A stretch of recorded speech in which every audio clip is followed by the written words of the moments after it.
எலியாவின் சத்தத்தை கேட்டார். வாவ், யாருடைய சத்தம்? இந்த சாரிபாத்துக்கு நிறைய குட் குவாலிட்டிஸ் இருக்கு. தேவனுக்கு கேட்கும்படியான குவாலிட்டிஸ் இல்லை. இங்க எலியா என்கின்ற தேவ மனுஷன், ஆண்டவர் அவனுடைய சத்தத்தை கேட்டு, அங்க வசனம் சொல்லுது, பிள்ளையினுடைய ஆத்மா அவனுக்குள் திரும்ப வந்தது, அவன் பிழைத்தான். இன்னைக்கு என் அன்பு தேவஜனமே, எலியாவுடைய ஜெபம் ஆண்டவர் கேட்கிறார். எலியான் ஜெபம் ஆண்டவர் கேட்கிறது மாத்திரமல்ல, அந்த ஜெபத்திற்கு ஆண்டவர் கிரியை செய்கிறார். தாமதமே இல்லை.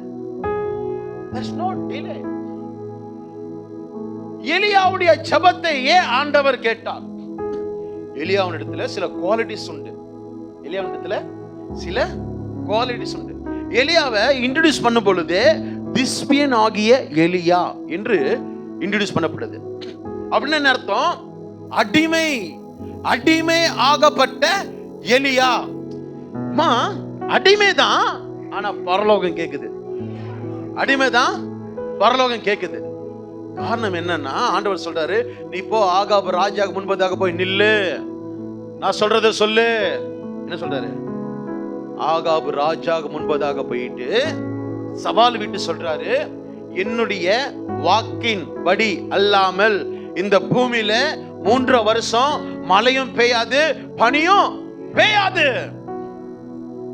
ஆமென் சொல்லுங்க. ஆண்டவருக்கு கீழ்ப்பட்ட எலியா. ஆக்சுவலி அபிஷேகம் நமக்குள்ள இருந்ததுன்னா, நம்ம கீழ்ப்படிய முடியும். நிறைவானது வரும் பொழுது குறைவானது ஒளிந்து போகும். இப்போ இந்த மரித்து போனவனை எப்படி எலியாவால முடியுது எழுப்புவதற்கு? ஆண்டவர் சொல்றாரு, நீ போய் என்ன பண்ண?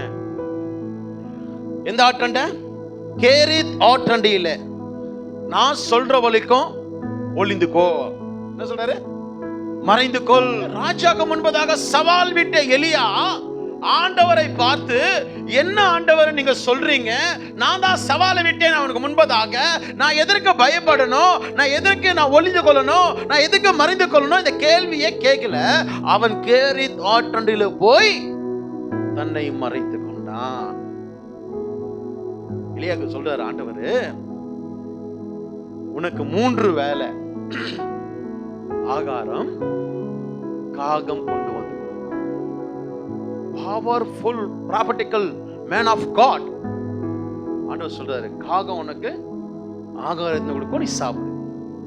அந்த கேரி தண்ணீர் எப்போ வற்றி போதோ அது வரைக்கும் அந்த தண்ணியே குடி. பியூட்டிஃபுல் ஒபீடியன்ஸ் இல்ல? பியூட்டிஃபுல் ஒபீடியன்ஸ் இல்ல? அப்ப எலியாவுடைய ஃபோக்கஸ் என்ன? எலியாவுடைய ஃபோக்கஸ் என்ன? ஆண்டவருக்கு கீழ்ப்படிந்து அவருடைய வல்லமையை வெளிப்படுத்த. 451 பாகால் தீர்க்கதரிசிகள் முன்பதாக ஒரே ஒரு தேவ மனுஷன் சேலஞ்ச் விடுகிறான், உங்களுடைய தெய்வத்தை நீங்க கூப்பிடுங்க. உங்களுடைய தெய்வம் வருதா, இல்ல நான் என்னுடைய தெய்வத்தை கூப்பிடுறேன், உங்களுடைய தெய்வமா என் தெய்வமா பார்த்துலாம் என்று சொல்லி சேலஞ்ச் விடுறான். ஒரே ஒரு தேவ மனுஷன். சிதறி போன 12 பலிபீடம், இஸ்ரவேலுடைய 12 கோத்திரம் சிதறி போய் கிடைக்குது. 12 பலிபீடத்தை செப்பனிட்டு கட்டினவன் எலியா. ஒரு மனுஷன் செப்பனிட்டு முள்ளங்கால் படிட்டு ஜெபம் பண்ணும் பொழுது வானத்திலிருந்து அக்னி இறங்கி வந்து பச்சித்து. ஒரு பியூட்டிஃபுல் குட் நியூஸ் சொல்லட்டுமா? உங்களுக்கு சொல்லட்டுமா? கேக்குறீங்களா? கேக்குறீங்களா? எலியாவுடைய தெய்வத்தை தான் இன்னைக்கு நாமளும் ஆராதிக்கிறோம். அல்லேலூயா. யார் ஆராதிக்கிறோம்? எலியாவுடைய தெய்வத்தை தான் இன்னைக்கு நான் ஆராதிக்கிறேன். அப்ப எனக்கு எங்க அந்த வைராக்கியம்? இன்னைக்கு நான் கிறிஸ்துவனா இருந்தால், எனக்குள்ள அபிஷேகம் இருந்தால், எனக்குள்ள வார்த்தை இருந்தால், எனக்குள்ள விடுதலை இருந்தால், எனக்குள்ள ரட்சிப்பு இருந்தால், எனக்குள்ள தேவனுடைய வல்லமை இப்படியா இருக்கும் என்ற விசுவாசம் நிறைந்திருந்தால், இன்னைக்கு நான் ஏன் உலகத்தின் பின்னாடி ஓடி ஒளிந்து கொண்டிருக்கிறேன்? யார் தெரியுமா? கம்ப்ளைண்ட் சொல்லிட்டு இருக்கோம் நம்ம. we are giving complaints. என் கணவர் சரியில்லை, கம்ப்ளைண்ட்ஸ். என் மனைவி சரியில்லை, கம்ப்ளைண்ட். பிள்ளைங்க சரியில்லை, complaints. where is your prayer? where is your faith? where is your anointing? எங்க? இன்னும் என் கடன் பிரச்சனை மாறல, இன்னும் என் வருமானம் மாறல, இன்னும் என் குடும்பம் மாறல, இன்னும் என் தேவைகள் மாறல. அந்த ஸ்திரீ பேரு கண்ணம் பொருந்திய ஸ்திரீ.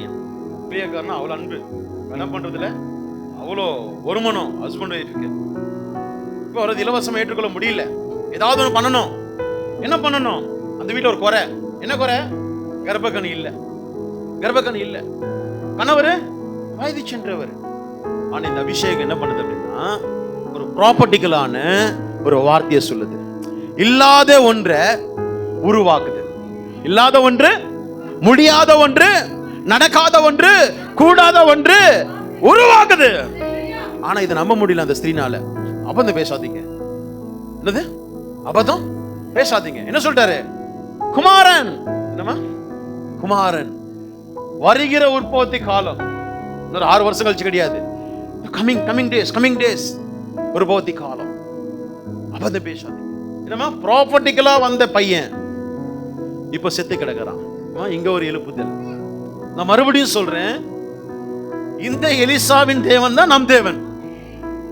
இந்த எலிசாவின் தேவன் தான். இந்த எலிசா இந்த அற்புதத்தை செய்வதற்கு காரணம் என்ன? காரணம் என்ன?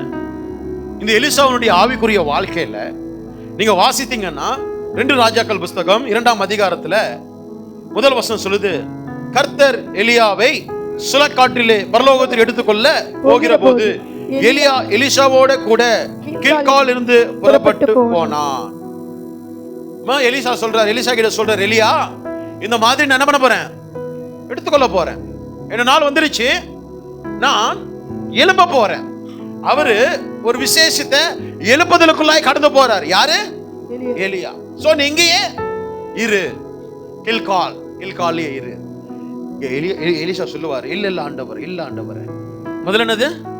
கில்கால். இரண்டாவது பெத்தேல். மூணாவது எரிகோ. நான்காவது விடல. அபிஷேகம் என்ன?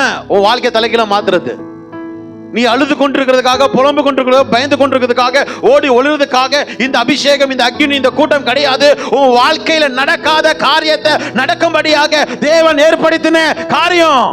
இன்னைக்கு ஒரு எலியாவினால மரித்து போன எழுப்ப முடியும் அப்படின்னா ஆண்டவருக்கு கீழ்ப்படிந்து நடந்ததுனால அந்த அபிஷேகம் கர்த்தருடைய செவிகள் கேட்கும்படியா இருந்தது.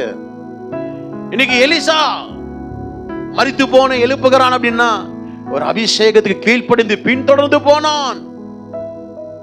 பிரச்சனை தான், ஆனா பிரச்சனையை பார்க்கல.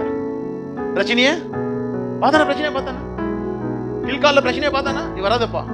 யார் சொல்றா? நீ வராத. இல்ல ஆண்டவரே, நான் நிச்சயம் என்ன பண்ணுவேன்? ரொம்ப வழி அனுப்பிட்டு தான் நான் திரும்புவேன். அங்க 50 பேர் தீர்க்கதரிசி இருக்கிறாங்க, ஒரே கிளாஸ்ல படிக்கிறவங்க, ஒரே ஸ்கூல்ல படிக்கிறவங்க, ஒரே திருச்சபையில் இருக்கிறவங்க. ஹே, பின்னாடியே சுத்தி நிந்தியே. அவர் என்ன பண்ண போறாரு? போறாருப்பா, வா வா வேலையை பார்க்கலாம், வா மீன் பிடிக்க போலாம், வா. அதுக்கு சத்தத்தை ஃபோக்கஸ்ட். எலியாவை ஃபோக்கஸ்ட். எலியாவுடைய அவனுக்கு தேவையானது எலியாவுடைய அபிஷேகம் டபுள் போர்ஷனா வேணும். என்னமா? எத்தனை பேருக்கு தாகம் இருக்குது? தேவனை பயன்படுத்துவாரு. நீ மனுஷங்களை பார்த்தல்ல, உன்னுடைய சூழ்நிலையை பார்த்தல்ல, உன்னுடைய எதிர்காலத்தை பார்த்தல்ல. ஆண்டவருக்கு அடிமையா மாறு. சூழ்நிலையை பார்க்க கூடாது, மனுஷங்களை பார்க்க கூடாது. அபிஷேகம் இன்னைக்கு நீ ஜெபிக்கணும்.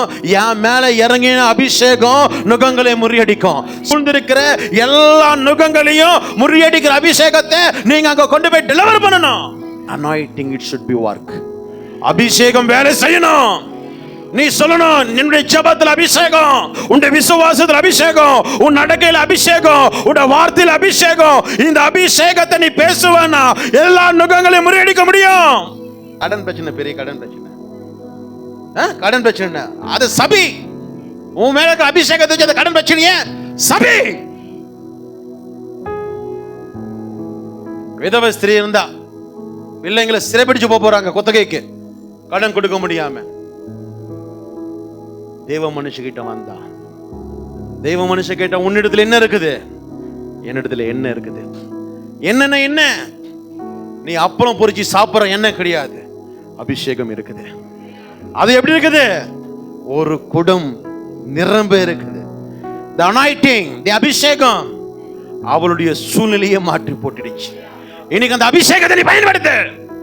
சும்மா தூங்காத, அதிகாலையில அதிக நேரம் தூங்காத, அதிக நேரம் வீணான வார்த்தைகளுக்கு இடம் கொடுக்காத, அதிக நேரம் கவலைக்கு இடம் கொடுக்காத, அதிக நேரம் உன் பிரச்சனைக்கு இடம் கொடுக்காத. இன்னைக்கு ஆண்டவர் ஒரு அபிஷேகத்தை உன் மேல ஊற்றிருக்கிறார்னா நீ போய் கேளு. அந்த அபிஷேகத்தை அனல் மூட்டி எழுப்பு. இது அபிஷேகம் என் வாழ்க்கையில, என் குடும்பத்துல, என் சூழ்நிலையில என்னை நெருக்குகிற எல்லாவற்றையும் எரிந்து சாம்பலாகும்படியான ஒரு அனலை மூட்டு எழுப்புதல். ஆராதிக்கிற தேவனுடைய தேவ தாசர்கள் மரித்து போன ஒரு சிறுவனை ஜெபம் பண்ணி உயிரோடு எழுப்ப கூடுமானால், அவனுடைய சீசன் ஒருவன் ஜெபம் பண்ணி எழுப்ப கூடுமானால், அதே தெய்வத்தை ஆராதிக்கிற நீயும் நானும் ஏன் முடியாது? ஒண்ணுமே கிடையாது. அபிஷேகத்தை கனம் பண்ணு, அபிஷேகத்தை ஆனர் பண்ணு. நடக்காத காரியங்கள் நடக்கும், விடாத காரியங்கள் நடக்கும். என்னமா நடக்குமா நடக்காதா? அவங்க மேல பிரச்சனை, இவங்க மேல பிரச்சனை, அவங்க சரியில்லை, இவங்க சரியில்லை, அந்த இது இந்த இது. Shut up. அபிஷேகம் அதெல்லாம் பேசாது, அபிஷேகத்துல இடம் கொடுக்காது. சொல்லுங்க, நோ மோர் ஈவில் ஸ்பிரிட். அவனுக்கு இடமே கிடையாது. அவன் காலி பண்ணிட்டு போனோம். நீயும் நானும் நடக்கும் பொழுது, நீயும் நானும் பேசும் பொழுது, நீ எங்கெல்லாம் போறியோ அங்கெல்லாம் ஈவில் ஸ்பிரிட்டுக்கு இடமே கிடையாது. நடக்குமா நடக்காதா? நடக்குமா நடக்காதா? We have unlimited God.